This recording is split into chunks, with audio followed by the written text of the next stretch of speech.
Ever trusted someone so deeply that you ignored the questions, whispering in your gut, what if the man you married, the one who prayed with you, kissed your forehead, and called you blessing, wasn't who he said he was? What if the truth didn't just break your heart? It rewrote your entire identity? Tonight, I want to tell you a story, not just any story, but one that'll make you pause before every I do. A story about second chances.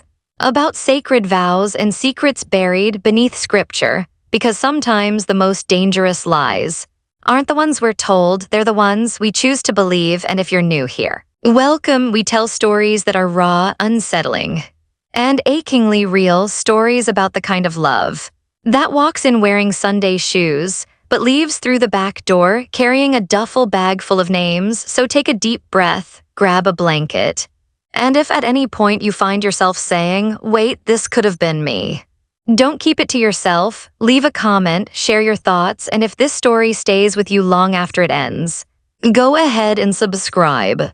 Because here, we don't just tell stories, we reveal the ones people are too afraid to say out loud. The rain was soft that afternoon in Roseville, Georgia. Not a storm, just a mist enough to settle the dust and blur the edges of the world. The old chapel at the edge of town smelled like wet wood and jasmine.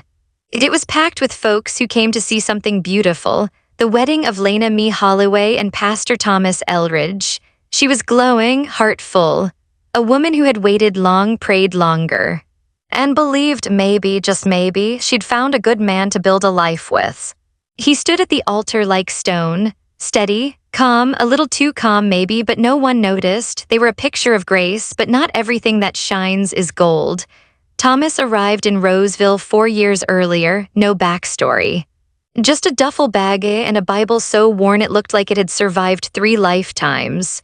No one knew where he came from, and honestly, they didn't ask. He simply said, God led me here. Roseville needed a preacher. He needed a new life. It worked. He was kind, especially with the troubled kids. Visited shut-ins, prayed with the grieving, fixed leaky gutters, mended broken fences.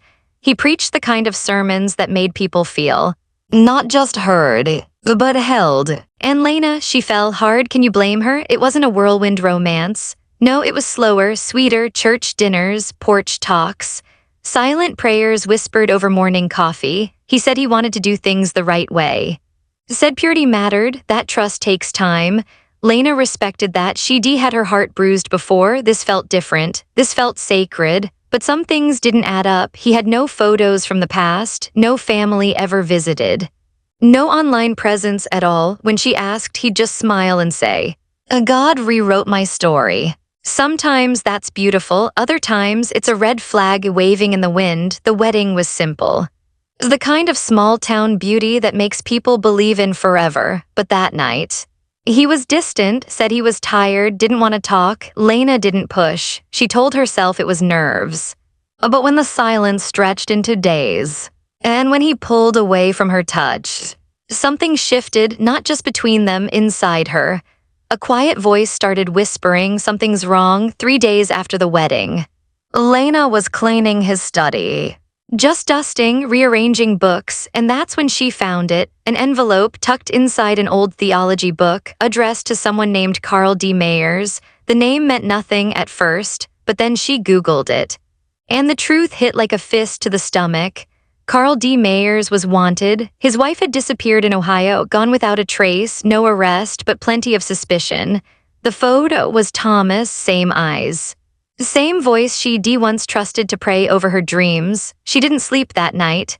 The next morning, she went to the church office early, said she forgot her keys. In a locked drawer labeled Carl Do Not Open, as she found what she wasn't supposed to. A manila folder, inside a birth certificate, an expired Ohio driver's license, a marriage license to someone else, a restraining order, a police report, all real, all damning. As she stood there, breath caught, as the old church bell chimed noon. That night, she told him she needed to visit her sister in Atlanta. He kissed her forehead and said, drive safe. She did as fast as she could. Lena found shelter in a dusty motel off I-75, the kind where the front desk clerk watches too much Dateline. Ian listens to her gut. Lena texted her best friend, sent everything.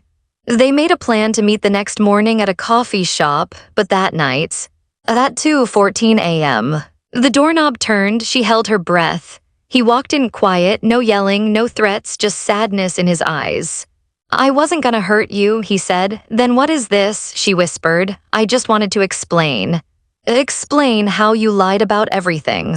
He sat slowly. I didn't plan this. I really did love you. That doesn't undo what you did. He reached inside his coat, but before he could pull anything out, red and blue lights lit up the room, sirens cracked the silence. The front desk clerk, bless her soul, had seen his face on TV and called the police. Thomas was arrested without a fight. In his car trunk, fake passports, unregistered phones, burner credit cards, DNA matched him to the Ohio cold case. At trial, Lena testified, clear, strong. I believed in love, she said. But love isn't blind, it's honest. He was sentenced to life, no parole. Lena moved north, took back her maiden name, joined a new church, one where no one wore secrets like robes. The old chapel in Roseville still stands. But the air around it, it's changed. Some say when the wind hits the bell just right. It doesn't sound like a call to worship. It sounds like a warning. You made it this far, so what do you think? Did he deserve a second chance? Or was Lena right to run? Drop your thoughts below, and if stories like this make your heart race, don't forget to hit subscribe, because here we don't just tell drama, we tell warning signs in disguise. I met her on a Wednesday. She was sitting on the park bench near the dogwood trees, her hands wrapped around a paperback novel. Like it held her together, she had that kind of presence. Still like a lake at dawn, but her eyes, they darted. Always checking the corners. Like her past had followed her even into the sunlight. Her name was Elise, that's what she told me, and honestly it fit. Soft, careful, just mysterious enough. We talked for 30 minutes. It's about everything and nothing, books, old movies, the comfort of tea over coffee, and I don't know why. But when I walked away from her that day, I looked back 3 times. She never looked away from her book. By the next week, we were meeting there regularly. You hear stories about people who fall in love in 90 days and you roll your eyes. Until it's you. Elise moved into my apartment by the 2nd month. She didn't bring much. Just a suitcase, some handwritten letters she never let me see, and a box of photos that oddly held nothing from her childhood. She told me once, over soup and crackers, that she didn't have a family, no siblings. No parents left, it's just me now. She said, her voice so even. You almost didn't notice the edge in it. I didn't push, you don't. When someone looks like they're still blighting on the inside. By month 3, we stood in front of a courthouse judge and I called her my wife. She smiled. Like she'd waited lifetimes for that title. We made a quiet life. Elise baked when she was stressed. She hummed gospel songs from the 60s while folding laundry, and she loved watering the plants barefoot. Even in winter, but some things never sat quite right. She never talked about her birthday. She never used social media. And once, when I asked if she wanted to visit the town where she grew up, she said, there's nothing left there worth remembering. The truth is, I didn't care. She was kind, gentle, steady. She'd press her hands to my temples when I had migraines and whisper, peace be still, and the pain would ease, so I didn't need to know the rest, or maybe I didn't want to. It was a Tuesday when everything cracked. I came home early from work and found her slumped on the floor. A wine glass shattered beside her. She was barely breathing. I called 911. My hands were shaking at the hospital. A nurse asked for next of kin. I said I was her husband. Then she asked for medical records, family history. I realized I had none of that. They ran tests. Her condition stabilized, but she never woke up. And 2 days later, she was gone, just gone. I tried to call someone, anyone, but there was no number, no emergency contact, no pass to lean on. Her phone was locked, her emails empty, her job didn't exist. She told me she freelanced for a wellness blog. But the domain was defunct. I filed the paperwork, claimed the body, arranged a small memorial. Only 3 people came, all from my side. She left no trace, or so I thought. It was in the lining of her suitcase. A slit barely noticeable, sealed with black thread, inside. An old photograph, a younger Elise, no smile, eyes full of steel, standing beside a woman I hadn't seen in years, my ex Abigail. The one who died in a car accident. Almost 8 years ago, the one I'd mourned, the one I'd loved. When I was still too young to know how deep love can go, the resemblance had always nagged at me. I thought I was just projecting. But now, the photo said otherwise. I found an old news clipping. Abigail's sister had vanished a month after the funeral. Her name was Rachel. I stared at that photo. For hours, Elise had dyed her hair, changed her posture, softened her voice, but it was her, the little sister, the one who sat on the porch during our summer cookouts, the one who once spilled lemonade on my journal, the one who used to look at me like I hung the moons. She disappeared, only to come back. As my wife, people always ask why. Like it's a single answer, but hearts are messier than that. Was it revenge? Was it closure? Did she think I'd recognize her? Or was I the last piece of her sister she could still hold on to? I'll never know. The letters in her box were sealed, and I never opened them. Some ghosts deserve their privacy. I moved, and I don't talk about her much anymore. People wouldn't understand. How could they? They'd ask the wrong questions, but sometimes, late at night, I sit with the photo and I whisper, I hope you found peace, Rachel, wherever you are now. She built a new life, even if it was made of borrowed names, and for a while. And it was real as anything I've ever known. You made it this far. So what do you think? Was it love? Was it redemption? Was it something darker? Drop your thoughts below, and if stories like this make your heart ache or your pulse quicken, don't forget to hit subscribe, because here, we don't just tell drama, we tell warning signs in disguise. He came into my life on a Tuesday, that kind of day that feels like the middle of everything and nothing. Grocery lists, overdue emails, lukewarm coffee. I was walking out of a bookstore, used Hemingway in one hand, a paper cup in the other, when I bumped into him. Literally spilled coffee, muted apologies, that awkward dance where 2 strangers step the same way 3 times. He laughed first, then I did, then he offered to buy me another coffee. Looking back now, I realize something: he never flinched. Never looked unsure from the moment we met. It was like he already knew how our story would unfold.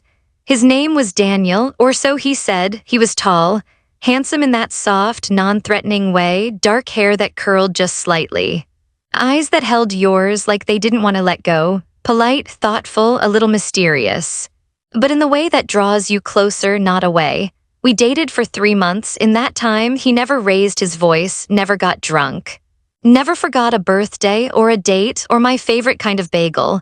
He quoted scripture when I needed comfort, gave me space when I needed air, and never, not once, pushed past where I wasn't ready to go. He seemed too good to be true, turns out. We got married at a small chapel just outside Nashville. My family wasn't there. There wasn't much of it left, just my cousin Rachel, who always warned me not to rush. A few friends from church, enough to fill a few rows, enough to clap politely when we kissed. His family, he said they were abroad, said they weren't close, said they didn't know about the wedding and that he preferred it that way. That should have been a red flag, but I called it boundaries. And I let it go. There were no baby pictures, no old yearbooks, no cousins who remembered little leg games. There was only Daniel. Then for a while, my heart believed that was enough. 3 months into the marriage, I asked if we could visit his hometown. He smiled, touched my cheek. God rewrote my story, he said. Why would we go digging through the chapters he erased? That became his answer to everything. Where did you go to school? God rewrote my story. Who was your first love? God rewrote my story. Even when I asked for his social security number just for taxes, he said it had been stolen. Said a lawyer handled everything now. Every time I pressed, I felt like I was the one breaking trust. It was a Tuesday again. I came home from work and he was gone. No note, no text, just a warm mug in the sink. A pair of shoes still by the door. I panicked, called hospitals, called the police, called Rachel. Sobbing, but 2 days later the bank called. They'd flagged suspicious activity. Someone had tried to close our joint account using a passport with a different name. That's when I started digging. The name on the passport was Daniel. It was Christopher R. Gates. I ran the name through every old record I could find. Public databases, obscure Reddit threads, grief forums, nothing solid, no birth certificate, no license. No listed relatives, no schools, no colleges, but there were fragments, photos with faces blurred. A blog post about a missing girl. A comment from someone whose sister vanished after meeting a church man. It was scattered, unclear, until I saw one photo. And everything broke open. She looked familiar, too familiar. It took me an entire day of staring at that photo before I understood it was Mia, my college boyfriend's little sister, the sweet, shy teenager who always borrowed my CDs, always wore oversized hoodies. She died in a car accident, or at least that's what we were told, an accident I caused, one wrong turn, too much wine, too much speed, one body never found. I carried that guilt for a decade. But the girl in that photo, the one they said was gone, wasn't gone. She was standing in my wedding photos. She was Daniel. I don't know when or how. Maybe it was surgery, maybe it was grief. Maybe she saw me online, and something in her cracked open. But what I do know is this: she came back not as herself, but as someone she thought I could love. Without guilt, she studied me, watched me, built herself into the man I wanted to believe in, and I had no idea, until now I never saw her again. She vanished before the authorities could trace the account. No fingerprints, no trails, like she was never real. I still don't know what her plan was. Revenge, redemption, closure, maybe all three. All I know is I wasn't the victim in this story, and maybe that's the hardest truth to say out loud. They say love sees the soul. Maybe that's true. Or maybe love sees what we want it to see. What I know is grief makes you blind, and guilt makes you easy to fool. I wasn't ready to love again, not really. I just didn't want to feel like the bad guy anymore. So I let someone else play the hero, and in doing so, I lost sight of the truth. Love isn't always kind, and the past doesn't always stay buried, but you don't have to stay buried with it. I've moved on, slowly, carefully. I don't chase closure anymore. Some people write new chapters, others rewrite entire books. And some vanish between the lines. You made it this far, so what do you think? Was this love, redemption, or something far more complicated? Drop your thoughts below, and if stories like this make your heart race, don't forget to subscribe, because here, we don't just tell drama, we tell warning signs in disguise. It started like a lot of stories in small towns do. With food, folding chairs, and someone singing off-key under a tent. That was the day I met him, Emmanuel. He said he was a visiting pastor from Nigeria, here to help a struggling congregation downtown. He had that gentle way about him, the kind of man who looked you in the eye when he shook your hand, said things like "God bless you" and meant it, or so I thought. I was at Grace Point Community Church, helping set up tables for the summer picnic. He showed up with a friend, said he was new in town, looking for community, told us he'd been traveling, preaching the word in places most big churches forget. His voice was calm, his smile disarming, and me, I was lonely. I'm not the type to fall quick, but Emmanuel, he had a way of making you feel like you were the only one in the room. We started seeing each other, soft, simple things. Bible study, coffee after service, helping out with the youth retreat, then came the long walks, the deep talks. He told me God had called him to America to build something holy, said I was part of that foundation. Now listen, when you're a woman in your 30s, raised right, still holding on to faith, to standards, to hope, a man who talks purpose, talks family, talks God, that's powerful. We got married 3 months later. I thought I was walking into a ministry, a mission, but I was walking into a plan. After the wedding, everything moved fast, too fast. He wanted joint bank accounts, a shared phone plan. My name on documents I didn't even understand. I started asking questions. He got defensive. Why are you digging where the Lord has already healed? He'd say. He didn't want to file taxes together. Always had a reason not to meet my family. Said they wouldn't understand his kind of calling. But the biggest red flag, the immigration paperwork, he insisted I help him file for permanent residency. Said it would strengthen our ministry, but when I looked closer, I realized he'd never applied for a religious visa. He came in on a student visa, one that expired 2 years before we even met.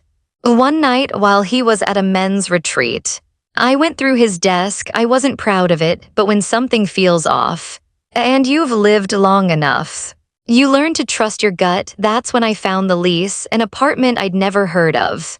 In his name, I drove there the next morning. What I found inside changed everything. There were photos of him with another woman, letters in a language I couldn't read, a second phone turned off, and tucked in a drawer, a folder with my name on it. Inside, copies of my social security card, our marriage license, pages and pages of notes about my family, my job, my habits, my routines. It was like I wasn't a wife. I was a case study, a project. I waited until he got back, sat across from him at the kitchen table.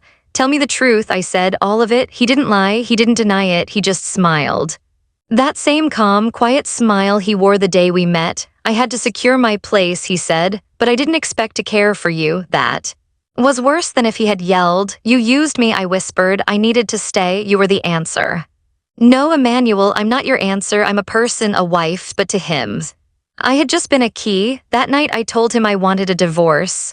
Quiet, no drama, just peace. He didn't argue, he nodded, too calmly.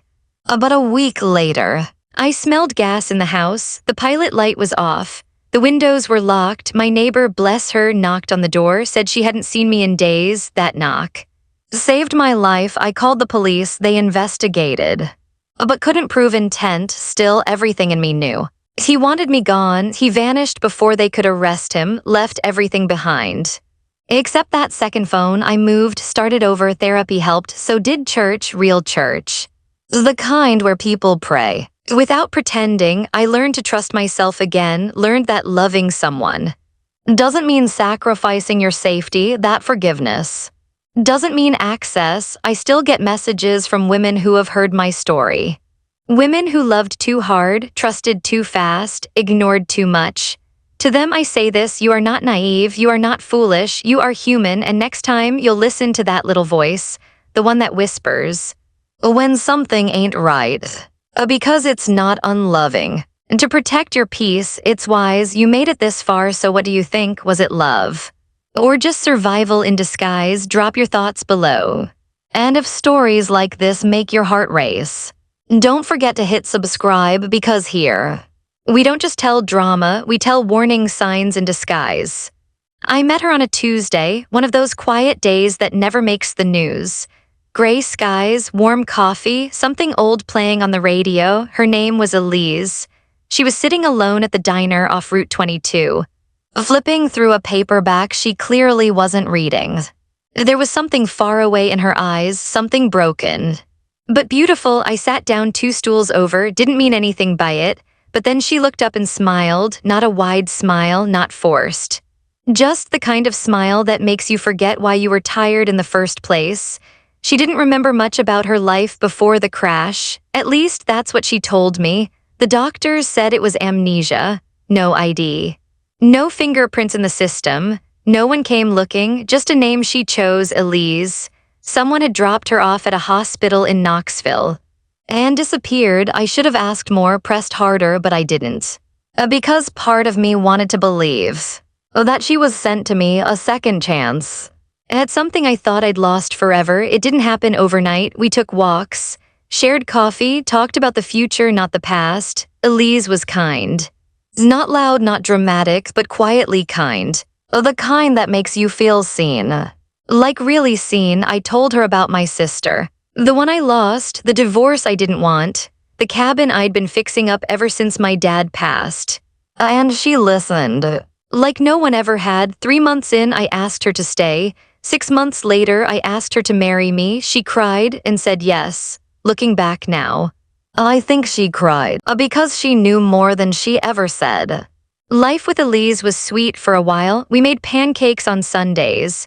She planted wildflowers in the yard. We laughed, we loved, but some nights. She woke up shaking, whispering names I didn't know at dinner sometimes. She'd just stop. Fork froze in midair, eyes fixed on something invisible, like a ghost had slipped into the room. One night she asked, "Do you ever feel like the past is chasing you?" I didn't know what to say. Then she asked if I believed people could forget. On purpose, like the brain protecting you from yourself. I told her I believed in healing. She looked away, didn't seem convinced. On our second anniversary, I took her to a small inn in Virginia. Fireplace, homemade pie, quiet. That night the TV was on in the background. Some old true crime segment. I was brushing my teeth.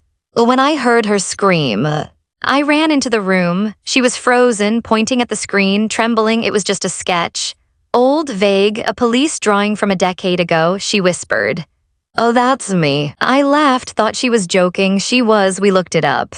The name was Laura Ansell, a woman suspected in a string of murders across multiple states. Men found with the same markings, the same timing, no one ever caught, but Laura was a name the police remembered. Then she vanished. The photo. I'll be honest, the resemblance was unsettling. Elise locked herself in the bathroom for an hour when she finally came out. Her face was blank. "I think I remember her," she said, and then she cried hard, long. Like something was being ripped from inside her. The weeks that followed were hard. She started searching through boxes, sleeping with headphones in, as if she didn't want to hear her own dreams. One night, I found her in the woods behind our house, barefoot, whispering the same name over and over, Marcus, Marcus, Marcus. I didn't know who Marcus was, but I was starting to wonder who I had really married. She asked to see a therapist, said she needed to talk to someone. Every Tuesday I drove her, waited in the car, never asked what they talked about, until one day. She didn't come back out. A week later, 2 detectives knocked on my door. Said a woman had come into the station, said she might be involved in something long ago, said she wanted to confess, but panicked and ran. They asked for her photo. I gave it. The older detective stared at it. "Too long. We think this is Laura," he said. "You may be in danger." I wanted to laugh, but I couldn't because somewhere inside me, I already knew. I confronted her that night. She didn't deny it. "I don't remember everything," she whispered. "But I know I was someone else, someone dangerous." She said the amnesia wasn't from the crash. It was something her brain had done. To protect her, to erase the things she couldn't bear to remember. She said it started after the last man. She couldn't live with what she'd done, so her mind just closed the door, and then she met me, and for a little while, she believed she could be new. I stood there, torn, heart cracked down the middle. I loved her. But what if she had hurt people? What if she'd hurt me? 3 days later, she was gone. No note, no call, just a manila envelope with my name on it. Inside, one line, "Thank you for giving me a piece of peace." A week after that, I saw her name on the news, or rather Laura's, turned herself in, pled guilty to 2 counts, said it was self-defense. They were investigating the rest. I never visited her, but I read every letter she sent. And burned every one. People say love heals, but sometimes love reveals. It shows you the broken places, and sometimes the dangerous ones. Elise gave me love, real love, I think. Or maybe it just felt real. Because I needed it to be, but now I ask harder questions. Now I listen when something inside me whispers, "This doesn't add up."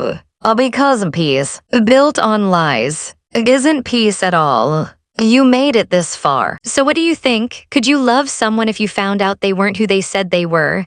Did she deserve a second chance? Or was I right to let her go? Drop your thoughts below. And if stories like this make your heart ache, or pulse, or whisper something familiar in the dark, don't forget to hit subscribe, because here, we don't just tell drama, we tell warning signs. In disguise.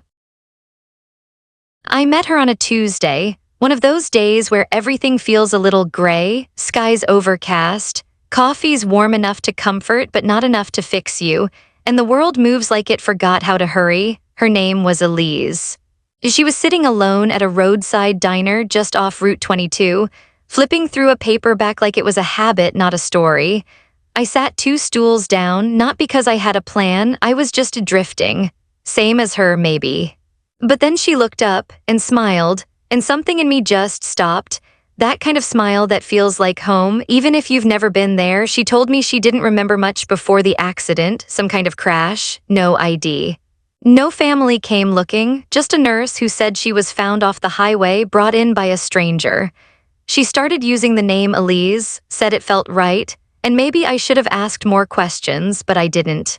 I wanted to believe that maybe God sent her to me, like a missing puzzle piece I never knew was gone. We didn't rush. We let it breathe, morning walks. Long talks about books and dreams and movies, not the past, never the past. Elise had this quiet calm about her, like she could hush the noise in you. Just by being near, I told her about my dad, didn't talk much but taught me how to fix things, about my sister, who didn't survive cancer. About the cabin I was trying to turn into a home, she listened. Like those things mattered. 3 months in, I asked her to stay. 6 months later, I asked her to marry me. She cried when she said yes. I thought it was joy. Now, I think maybe it was guilt. Life with her was soft, sweet, pancakes on Sundays, bad jokes about my laundry folding. She planted wildflowers. We danced barefoot in the kitchen, but at night, she'd tremble in her sleep. Whisper names I didn't know, wake up crying, say she was fine, she never was, once over dinner. She froze, fork midair, eyes cold like she saw something no one else could. She asked me, do you think the past can chase you?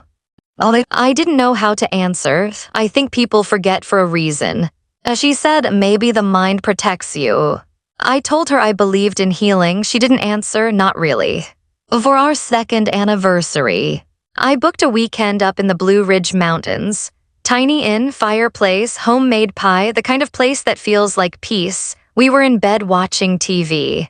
When it happened, some old true crime show flickered on, just background noise until she froze like a wire pulled tight. Her hand reached toward the screen. That's me, she whispered. I laughed, thought she was joking, but her eyes said otherwise.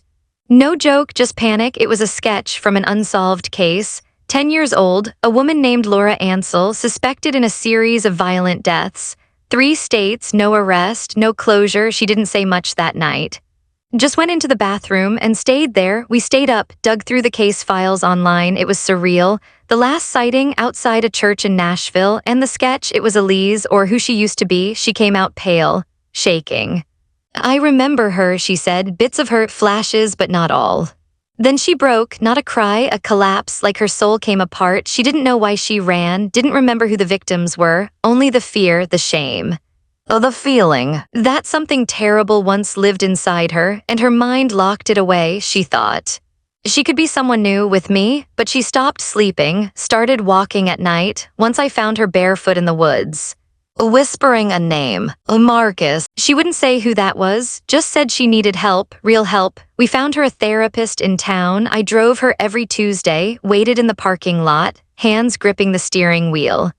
Praying she'd find peace, but one Tuesday, she didn't come out, she vanished. A week later, 2 detectives showed up, said a woman had walked into the station, claimed she may have done something. Terrible, but wasn't sure, then she bolted. They showed me a sketch. It was her. The older detective looked me in the eye. We think she's Laura Ansell, he said. We believe she's dangerous. You may be in danger. I didn't argue because deep down, I already knew. That night I found her at the house, sitting in the dark, hands folded in her lap like a child. Waiting to be punished, she told me everything she remembered. The pain, the men, the moment something inside her snapped. And how her mind, in mercy, erased it. She said meeting me made her believe she could be someone else, someone better.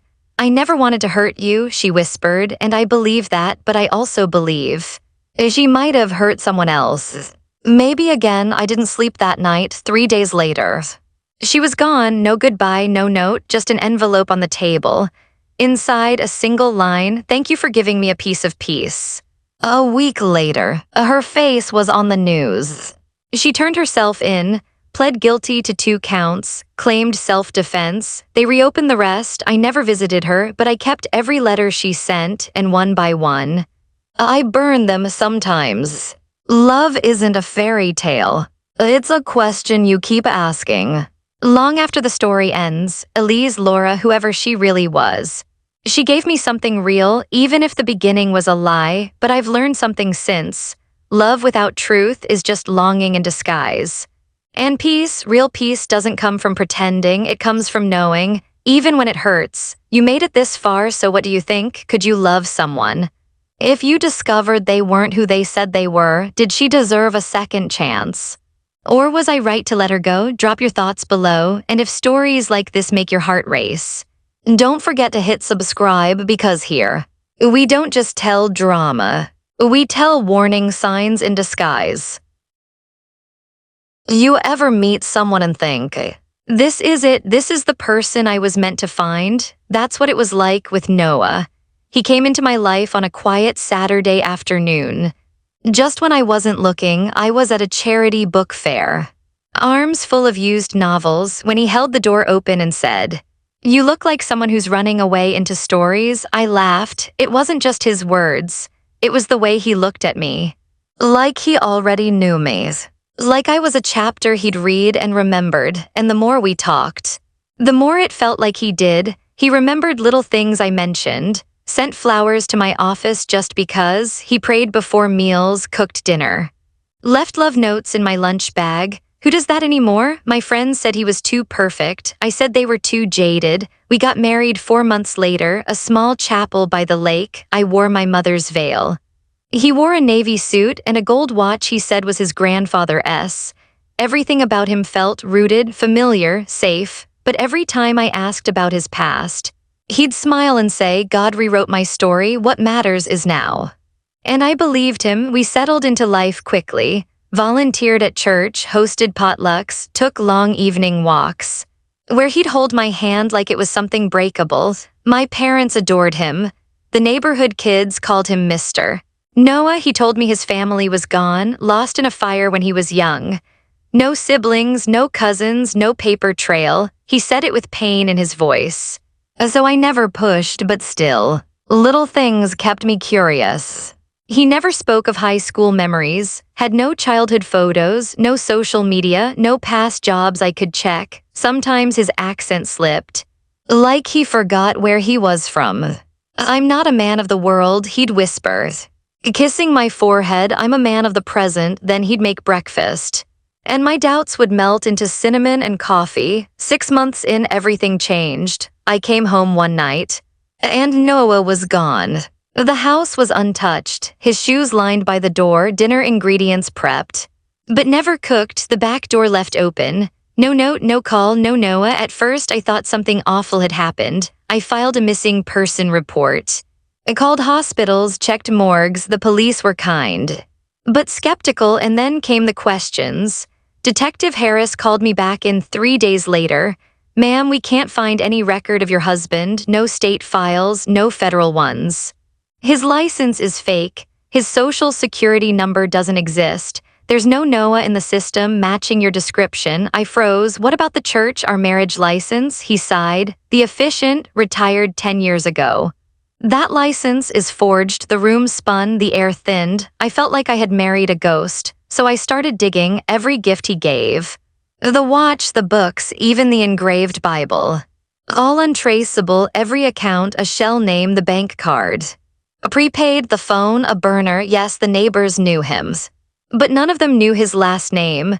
And then I found the storage key tucked behind a drawer in his nightstand, a small brass key with a tag that read, "Chestnut Depot, Unit 14B." I should have called the cops, but I went alone.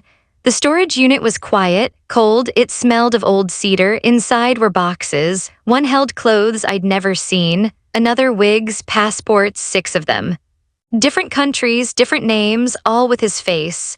And then I found the box labeled, letters, dozens of handwritten love letters, all from women, different names, different handwriting, different years. He'd done this before, again and again. I turned everything in. The police took it all, promised to investigate. They warned me if he contacts you, don't engage, but he never did. Weeks blurred into months. No arrests, no trace, and then one evening. A neighbor knocked. Hey, I think I saw your husband, or someone who looks like him, in Tulsa, new name, new woman, looked happy by the time I called it in. They were gone again, and then it was me who disappeared. I was driving to visit my sister.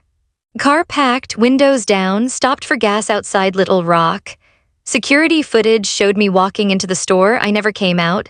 They found the car still running, my purse on the seat, keys in the ignition, no signs of struggle.